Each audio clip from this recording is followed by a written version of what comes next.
Hello students, इस video lecture में हम स्टार्ट करेंगे अमीन। सबसे पहले इंट्रोडक्शन में क्या है, अमीन्स क्या होते हैं? वो ऑर्गेनिक डेरिवेटिव होते हैं अमोनिया के, जिसमें क्या करते हैं, अमोनिया में कितने हाइड्रोजन होती है? 3 हाइड्रोजन होती है।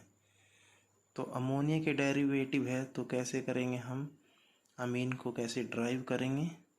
अमोनिया की हाइड्रोजन को हटा के, ठीक है।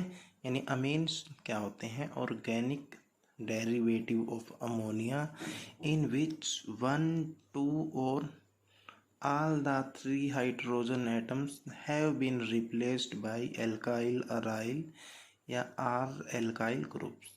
यानी जिसमें अमोनिया की 1, 2 या सभी तीनों हाइड्रोजन को हटा दिया जाता है एल्काइल ग्रुप के द्वारा, अराइल ग्रुप के द्वारा, आर एल्काइल ग्रुप के द्वारा, तब अमीन मिलता है हमें। नेक्स्ट करते हैं classification of amines. Classification of amines यानी प्राइमरी अमीन। इसमें क्या होता है, यानी अमोनिया की एक हाइड्रोजन को हटा दिया, क्या बच गया? NH3 होता है अमोनिया, तो एक हाइड्रोजन हटने के बाद NH2, तो फॉर्मूला क्या होगा? NH2, ठीक है। सेकेंडरी में क्या है, 2 हटा दी, तो फॉर्मूला क्या बनेगा? NH, 2 एल्काइल ग्रुप लगा दिए। टर्सरी में क्या होगा? टर्सरी में हम तीनों की तीनों हाइड्रोजन को हटा देते हैं, तो फॉर्मूला होगा ये, तीनों को हटा के क्या लगा दिया? एल्काइल अराइल या आर एल्काइल ग्रुप। नेक्स्ट है क्वाटरनरी अमोनियम कंपाउंड या साल्ट। अब इसमें देखो, यानी साल्ट बनेगा, नाइट्रोजन के पास क्या होते हैं? लोन पेयर होते हैं। तो अब देखो, 3 एल्काइल ग्रुप अटैच हो गए हाइड्रोजन को हटा के, और एक एल्काइल ग्रुप अटैच हुआ है लोन पेयर के डोनेशन से, तो ये बनेगा हमारा क्वाटरनरी अमोनियम साल्ट। नाइट्रोजन पे पॉजिटिव आएगा, यहाँ पे कोई एनाइन मिलेगा, जैसे कि X नेगेटिव की फॉर्म में। हाँ, नेक्स्ट करते हैं हम structure of amine. Structure of amine में जो अमोनिया की शेप कैसी होती है? पिरामिडल शेप होती है, तो सेम ही अमीन की शेप होती है पिरामिडल। यानी अब देखो, इसमें नाइट्रोजन क्या होता है? sp3 हाइब्रिडाइज होता है, यानी उसके पास 4 sp3 हाइब्रिड ऑर्बिटल होते हैं, जिनमें एक के पास तो होता है लोन पेयर, और 3 क्या करते हैं? सिग्मा बॉन्ड बनाते हैं, या तो हाइड्रोजन के साथ या एल्काइल अराइल या आर एल्काइल ग्रुप के कार्बन एटम के साथ। ये है मीथेन, ये है अमोनिया। अब यहाँ पे क्वेश्चन अराइज होता है कि मीथेन यानी हाइब्रिडाइजेशन क्या है? कार्बन की sp3, नाइट्रोजन के हाइब्रिडाइजेशन क्या है? sp3। लेकिन मीथेन में जो एंगल है वो ज़्यादा होता है, 109 डिग्री 28 डैश, लेकिन अमोनिया में एंगल होता है 107 होता है। ऐसा क्यों होता है, वो हम पढ़ेंगे। इसमें क्या होता है? बॉन्ड पेयर रिपल्सन है, क्योंकि सभी क्या है इसमें? CH बॉन्ड है, यानी यहाँ पे केवल बॉन्ड पेयर रिपल्सन है, लेकिन यहाँ पे lone pair and bond pair repulsion है। और हमें ये पता है कि बॉन्ड पेयर रिपल्सन से कौन ज़्यादा होता है? Lone pair repulsion. तो कोई भी मॉलिक्यूल क्या करता है, किस शेप में स्टेबलाइज होगा? वह उसी शेप में स्टेबलाइज होगा जहाँ पे रिपल्सन कम से कम है, तो वो अपने अराउंड एटम या ग्रुप ऑफ एटम को अरेंज इस प्रकार से करेगा जहाँ पे रिपल्सन कम से कम है, ठीक है। तो उसका मतलब क्या है, यहाँ पे ये वाला बॉन्ड पेयर है, ये वाला बॉन्ड पेयर है, ये क्या करेंगे? इस लोन पेयर से थोड़ा सा दूर हो जाएंगे, यानी इस लोन पेयर से दूर हो जाएंगे, मीन ये आपस में एक दूसरे के नज़दीक आएंगे। तो नज़दीक आएंगे तो बॉन्ड एंगल ऑब्वियसली क्या होगा? डिक्रीज होगा, ठीक है। नेक्स्ट है जो बॉन्ड एंगल होता है वो इंक्रीज होता है from 107 in ammonia to 108 in trimethylamine. यानी हम अमोनिया से टर्सरी अमीन की साइड जाते हैं तो एंगल बढ़ता है। ऐसा क्यों होता है?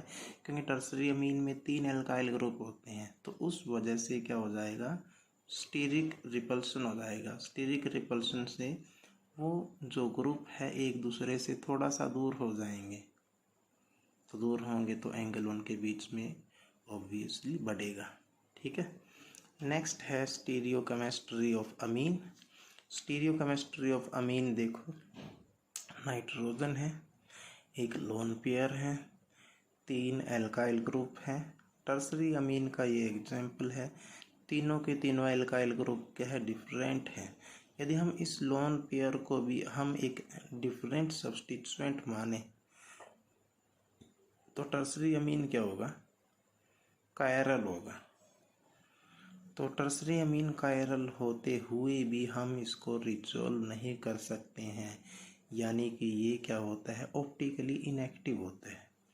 ऐसा क्यों होता है? वो ऐसा इसलिए होता है क्योंकि ये फॉर्म है, इस फॉर्म से ये इस फॉर्म में कन्वर्ट हो सकता है इजीली।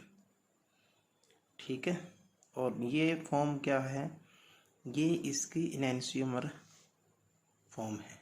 यानी ये दोनों, इस फॉर्म को देखो और इस फॉर्म को देखो, यहाँ पे नाइट्रोजन sp3 है, यहाँ पे भी नाइट्रोजन sp3 है। दोनों फॉर्म क्या है, इनेंशियोमर टू ईच अदर। कैसे कन्वर्जन हुआ है, बीच की ट्रांजिशन स्टेट आएगी जहाँ पे नाइट्रोजन की हाइब्रिडाइजेशन है sp2, यानी प्लेनर ट्रांजिशन स्टेट से होते हुए इस फॉर्म से हम इस फॉर्म पे आ सकते हैं। क्यों आ सकते हैं? क्योंकि इन दोनों फॉर्म के बीच में एनर्जी डिफरेंस होता है ना, यहाँ से यहाँ आने के लिए वो बहुत ही कम होता है, 25 किलो जूल पर मोल। यानी इस फॉर्म से इस फॉर्म में हम इजीली आ सकते हैं, यानी ये फॉर्म इजीली यहाँ से यहाँ कन्वर्ट हो सकती है, इंटर कन्वर्टिबल है ये। तो इसको बोलते हैं हम नाइट्रोजन इन्वर्जन या अमीन इन्वर्जन, फ्लिपिंग भी बोल सकते हैं हम इसको। तो इस वजह से हम ना तो इस फॉर्म को रिजोल्व कर सकते हैं, आइसोलेट कर सकते हैं, और ना ही इसको आइसोलेट कर सकते हैं। क्यों नहीं कर सकते? यदि हम इसको आइसोलेट करेंगे तो ये किस में कन्वर्ट हो जाएगी, इसके अंदर। इसको आइसोलेट करेंगे तो ये किस में कन्वर्ट हो जाएगी, इसमें। तो इसका मतलब यहाँ पे क्या बनेगा, रेसमिक मिक्सर बनेगा, और उस रेसमिक मिक्सर के बनने से जो हमारा टर्सरी अमीन क्या हो जाएगा, वो ऑप्टिकली इनएक्टिव हो जाएगा। तो हम बोल सकते हैं कि tertiary amine of type 2 chiral, यानी कायरल होते हुए भी exist as racemic mixer which can not be resolve, जिनको हम आइसोलेट या रिजोल्व नहीं कर सकते, and hence are optically inactive. Next है optical active quaternary ammonium salt. यदि हम लोन पेयर को रिप्लेस कर देते हैं किसी अनदर एल्काइल ग्रुप से और चारों एल्काइल ग्रुप को हम डिफरेंट रखते हैं, जैसे ये फॉर्म है और ये फॉर्म, दोनों क्या है, इनेंशियोमर फॉर्म है, लेकिन ईजिली इंटर कन्वर्टिबल नहीं है, जैसा कि पीछे देखा हमने अमीन के केस में। तो क्वाटरनरी अमोनियम साल्ट है, हम उसको रिजोल्व कर सकते हैं। ठीक है। तो इसका मतलब वो ऑप्टिकली एक्टिव होते हैं, जिसको हम रिजोल्व कर सकते हैं। ठीक है। नेक्स्ट है physical property of amine. Physical property of amine में पहले हम करते हैं बॉइलिंग पॉइंट। अमीन क्या होता है, पोलर होता है। पोलर होने के साथ वो इंटरमोलिकुलर एच बॉन्डिंग बनाता है। एक्सपेक्ट टर्सरी अमीन। टर्सरी अमीन क्यों नहीं बनाता? क्योंकि उसके पास हाइड्रोजन नहीं होते, तो इनका बॉइलिंग पॉइंट ज़्यादा होता है हाइड्रोकार्बन से ऑफ कंपेरेबल मोलिकुलर मास। ये इनकी एच बॉन्डिंग होगी, intermolecular H bonding. Among isomeric amine, यदि हमारे पास आइसोमेरिक अमीन है तो उसमें प्राइमरी अमीन का बॉइलिंग पॉइंट ज़्यादा होता है, टर्सरी अमीन का बॉइलिंग पॉइंट कम होता है। ऐसा क्यों होता है? क्योंकि प्राइमरी अमीन में 2 हाइड्रोजन होती है तो स्ट्रॉन्ग एच बॉन्डिंग है। सेकेंडरी में क्या है, एक हाइड्रोजन है, वहाँ पे भी एच बॉन्डिंग है लेकिन वीक है एज कम्पेयर टू प्राइमरी। लेकिन टर्सरी में तो कोई भी हाइड्रोजन नहीं है तो वहाँ पे एच बॉन्डिंग नहीं है। तो इस वजह से हम बोल सकते हैं प्राइमरी में ज़्यादा एक्सटेंट ऑफ एच बॉन्डिंग होने से ज़्यादा बॉइलिंग पॉइंट होता है प्राइमरी का, और टर्सरी में कम क्यों होता है? क्योंकि वहाँ पे एच बॉन्डिंग नहीं होती है।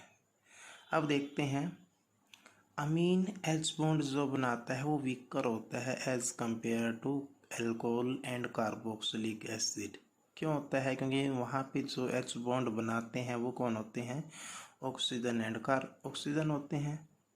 और ऑक्सीजन क्या होता है? मोर इलेक्ट्रोनेगेटिव है देन नाइट्रोजन, तो स्ट्रॉन्ग बॉन्ड बनेगा। तो स्ट्रॉन्ग बॉन्ड बनने की वजह से जो बॉइलिंग पॉइंट होता है अमीन का वो कम होता है than that of alcohol and carboxylic acid.